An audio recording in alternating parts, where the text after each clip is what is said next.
अस्सलाम वालेकुम, मैं सदाम खान आज फिर आप लोगों के साथ एक नई वीडियो में। जिस तरीके से मैं बहुत दिनों से आपके पास सिर्फ कोरोना वायरस के बारे में ये इन्फॉर्मेशन लेता आ रहा हूँ और अभी भी कोरोना वायरस की मुतल्लिक़ पर कोरोना वायरस जिस तरह लोगों की जान ले रहा है, इस तरह हमारे माशी ज़िंदगी को भी असरअंदाज करेगा और आगे जाके कोरोना वायरस से कम माशी ज़िंदगी से हमें ज़्यादा असरअंदाज होगा, अफेक्ट पड़ेगा। तो आज की मेरी वीडियो इसके मुतल्लिक़ है। मेरी वीडियो आगे बढ़ने से पहले अगर आप लोगों ने लाइक नहीं किया, लाइक कीजिएगा मेरा चैनल और सब्सक्राइब कीजिएगा और शेयर कीजिएगा।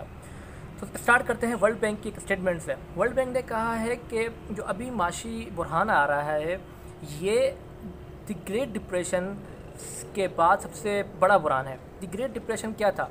जो एक बड़ा और जो एक ख़तरनाक जो बुरहान आया था, वो कहाँ आया था, क्या था ये? असल में मैं ये इसलिए बताना ज़रूरी समझूंगा कि इससे आप अंदाज़ा लगा लें कि अगर वो इतना ख़तरनाक था तो ये क्या होगा।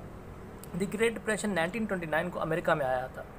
अमेरिका के अंदर अचानक ही उनकी स्टॉक मार्केट क्रैश हो गई और ये दिन था 24 अक्टूबर 1929 को ये साल था जहाँ से द ग्रेट डिप्रेशन का स्टार्ट हुआ। अचानक से स्टॉक मार्केट का गिरना, शेयर्स का गिरना, इतना तक कि एक यूएस स्टील जो था, अमेरिकन स्टील का जो शेयर था क्रैश से पहले, वो था $260, जो कि आफ्टर क्रैश 1933 तक वो $22 तक पहुंच चुका था। इतना ख़तरनाक ये था कि उसने पहले साल में 5,000 लोगों को बेरोज़गार किया और इसी तरह 1933 तक इसने 1,30,00,000 लोगों को बेरोज़गार कर दिया था। ये इतना ख़तरनाक बुरहान था कि ये ना सिर्फ अमेरिका के अंदर, अमेरिका के इर्द गिर्द, ये यूरोप के अंदर भी पहुंच चुका था। और अभी जो ये कोरोना वायरस का जो बुरहान आ रहा है, ये क्या करेगा? ये ना ही सिर्फ अमेरिका के अंदर है, ना ही ये सिर्फ यूरोप के अंदर है, बल्कि ये पूरी की पूरी दुनिया में फैल चुका है। तो इसके बारे में मैं आपको शुरू करूँगा कि BBC, फॉर्च्यून, द इकोनॉमिस्ट, सब ने ये कहा है कि आलमी जो इक़्तिसादी जो असरअंदाज होगा वो 3% तक हो सकता है।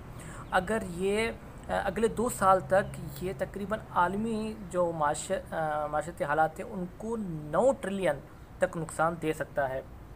और उन्होंने कहा है कि ये हमारे हुकूमतों का और हमारी आलमी बैंकों का इम्तिहान है।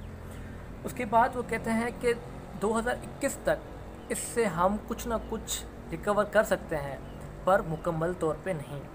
उन्होंने बड़ी बड़ी ताकतों की मिसाल देके उन्होंने कहा कि बरतानिया इससे तकरीबन 5.6 तक मुतासर होगा उसका GDP, और उसके बाद उन्होंने US का कहा 6.5 तक उसका भी GDP जो इकोनॉमिक सिचुएशन है वो से मुतासर हो सकता है।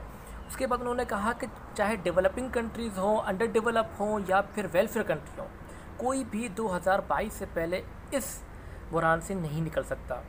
ये बुरहान इतना ख़तरनाक है। आप यहाँ ये सोचिए कि जब इतने बड़े बड़े GDPs वाले, इतने बड़े बड़े वेलफेयर कंट्रीज़ भी इसको काबू नहीं कर सकते, तो पाकिस्तान में इसका क्या असरअंदाज होगा।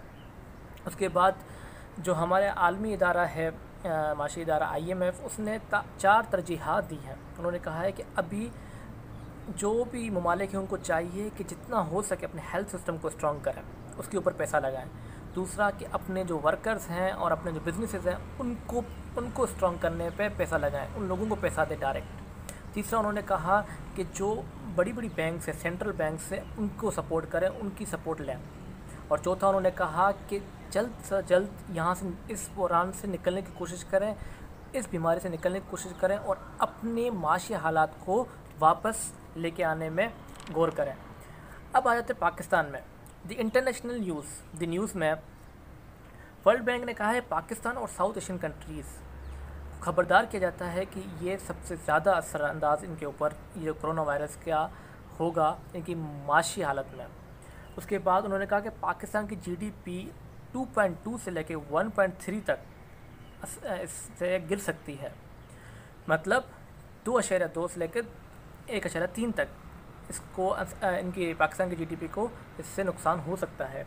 उसके बाद उन्होंने कहा कि बेल आउट से लोगों को डायरेक्ट पैसा दें, जिस तरह अभी इमरान खान ने एहसास प्रोग्राम से ये शुरू किया 12,000 देने का, ये बहुत बेहतरीन है। इस तरह रिसेंटली इंडिया ने 25 बिलियन डॉलर का बेल पैकेज दिया है डायरेक्ट अपने गरीब लोगों को।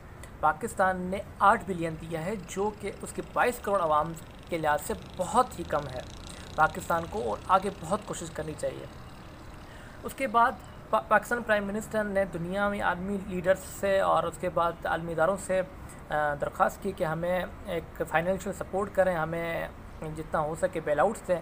तो उसके रिज़ल्ट में उससे पिछले हफ्ते में IMF ने 1.4 बिलियन का बेल पैकेज का ऐलान किया है पाकिस्तान को देने का, और वर्ल्ड बैंक ने 1 बिलियन का। मैं यहाँ बताता हुआ जाऊँ, जिस तरह ये पेंडेमिक इसको करार दे दिया था कोरोना वायरस को, तो वर्ल्ड हेल्थ ऑर्गेनाइजेशन जो भी पेंडेमिक सिचुएशन होती है उसमें सपोर्ट करती है, फाइनेंशियल असिस्टेंस देती है कंट्रीज़ को, अंडर डेवलप और डेवलप कंट्रीज़ को।